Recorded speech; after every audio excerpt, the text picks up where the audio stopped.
नमस्कार, नीताच रेसिपीमध्ये तुमचं सर्वांचं स्वागत आहे। तर आज आपण South Indian hotel style sambar बनवणार आहे।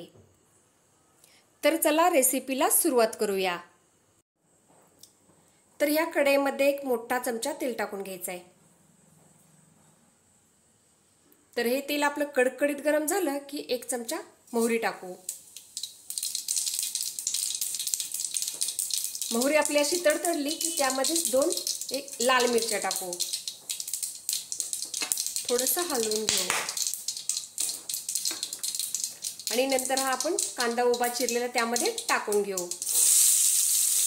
कांदा टाकला की असा गोल्डन कलर येऊपर्यंत आपल्याला चांगला परतून घ्यायचा आहे।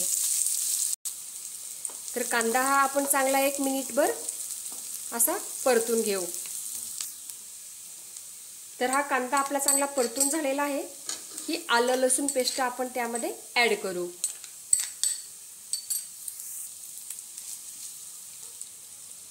तर ही आलं लसूण पेस्ट आपण 2 मिनिटांसाठी अगदी व्यवस्थित परतून घेतली।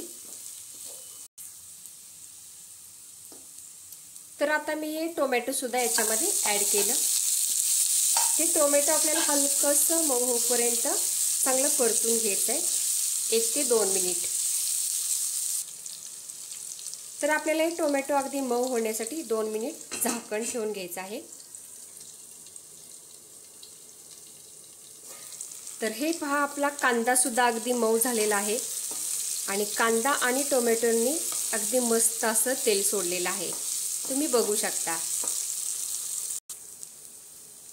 तर आता आपण इथं कट करून भोपळा घेतलेला याच्यामध्ये टाकून घ्यायचा आहे आणि इथं हे बघा, तुम्ही पाहू शकता इथं मी थोडं शेवग्याच्या शेंगाला अशी कट मारून घेतलेले आहेत, कारण ह्या शेवग्याच्या शेंगाचा रस आपला पूर्ण या सांबारमध्ये उतरेल।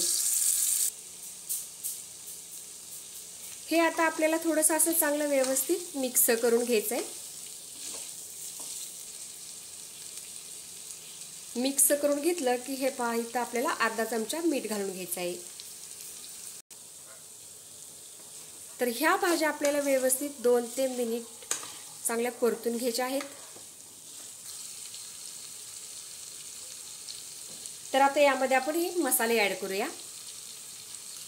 2 चमचे काश्मीरी लाल मिरची पावडर आणि 2 चमचे सांबर मसाला आणि 1 चमचा हळद। तर परत आपल्याला हे अजून एक वेळ चांगलं असं परतून घ्यायचं आहे व्यवस्थित। हे मसाले टाकल्यानंतर पुन्हा एकदा आपल्याला असंच मिक्स करून घ्यायचं आहे। अगदी हॉटेलमध्ये मिळतं तसंच जर सांबार तुम्हाला हवं असेल तर जो साठवणीचा आपला मसाला असतो तो इथं वापरायचा नाही आणि गरम मसाला सुद्धा वापरायचा नाही। यामध्ये झाकण लावून अजून 2 ते 3 मिनिट आपल्याला वाफ द्यायचे।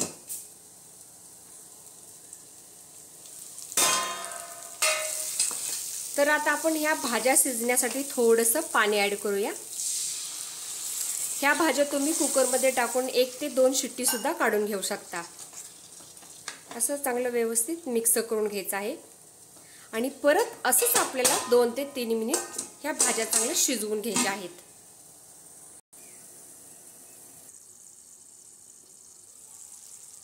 तर इथं आपल्या भाज्या शिजलेल्या आहेत। हा भोपळा जो आहे ना तो थोडासा लवकर शिजतो, हे पहा मी तुम्हाला दाखवते, आणि शेवग्याच्या शेंगाला थोडासा वेळ लागतो। असं थोडंसं मिक्स करूया। ह्या भाज्या आपल्याला एकदम असं 100% शिजवून घ्यायच्या नाहीत, तर ह्या भाज्या आपल्याला फक्त 80% शिजवून घ्यायच्या आहेत। तर आता तुम्ही इथं पाहू शकता मसाल्यांमुळे किती छान कलर आलेला आहे।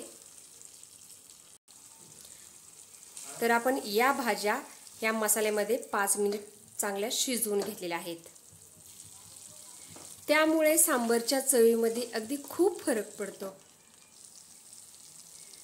एकदा ही पद्धत नक्की वापरून पहा। तर आता आपण त्याच्यामध्ये ही डाळ ऍड करूया। तर ह्या डाळीच्या मी कुकरमध्ये 3 शिट्ट्या काढून घेतलेल्या आहेत आणि डाळ अशी आपल्याला जास्त शिजवायची नाही, असे थोडे छोटे छोटे कण दिसले पाहिजेत. तर चला तर ही डाळ आपण ॲड करू.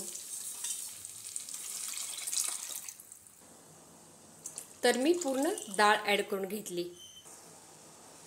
डाळ ॲड केल्यानंतर आपल्याला थोडंसं असं ढवळून घ्यायचं आहे.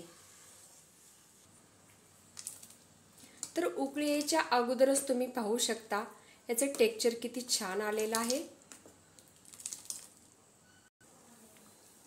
तर आता सांबार आहे म्हटल्यानंतर तिखट, गोड, आंबट असणारच. तर इथं मी कांदा उभा कापून घेतलेला थोडा ॲड केला आणि इथं चिंचेचा कोळ थोडा टाकून घेऊया. आणि हा थोडा गूळ सुद्धा याच्यामध्ये ॲड केलेला आहे. सांबारचं टेक्स्चर तुम्ही पहा, अगदी हॉटेलसारखं बनलेलं आहे.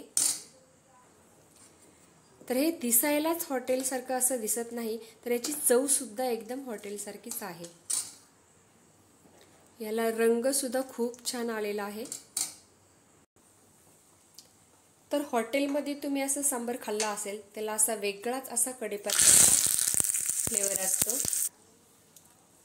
तर तोच फ्लेवर आपल्याला ॲड करायचा आहे. तर इथं तडका पॅनमध्ये मी थोडंसं तेल टाकलं, त्यामध्ये अर्धा चमच मोहरी ॲड केली आणि कढीपत्त्याची 10 ते 15 पानं ॲड केली. तर हाच तडका आता मी या कढईमध्ये टाकून घेत आहे. तुम्ही पाहू शकता एकदम मस्त असा रंग सुरेख आलेला आहे. अगदी याच ट्रिकमुळे हॉटेलमध्ये बनतात त्याच चवीचे साऊथ इंडियन सांबार बनला आहे. कढीपत्त्याची तर फोडणी दिली, पण कढईच्या बाहेर शेगडीवर उडाली, काही हरकत नाही. माझं काम तर वाढलेलं आहे, पण सांबार अगदी एक नंबर बनलेला आहे. हे पहा, सगळ्या भाज्या अगदी आपल्याला पाहिजे तशा शिजलेल्या आहेत. महत्त्वाचं म्हणजे हा मसाला अगदी भाज्यांच्या आतपर्यंत मुरलेला आहे. इडली असू द्या, डोसा असू द्या या मेंदू वडा असू द्या, तुम्ही कशासोबतही खाऊ शकता. तर सांबार कुणाला घट्ट आवडतं, कुणाला पातळ आवडतं, तुमच्या आवडीनुसार तुम्ही घट्ट या पातळ ठेवू शकता. तर इथं त्यासोबत मी इडल्या सुद्धा बनवून घेतल्या आहेत. तर मुलांना सुट्टीच्या दिवसामध्ये काहीतरी वेगळं खावं असं वाटतं, तर या पद्धतीने सांबार नक्की करून पहा, अगदी हॉटेलची चव सुद्धा विसरून जाल. तर नंतर भेटू अशाच एखाद्या नवीन रेसिपी सोबत. तोपर्यंत नमस्कार. स्वस्त रहा, मस्त रहा.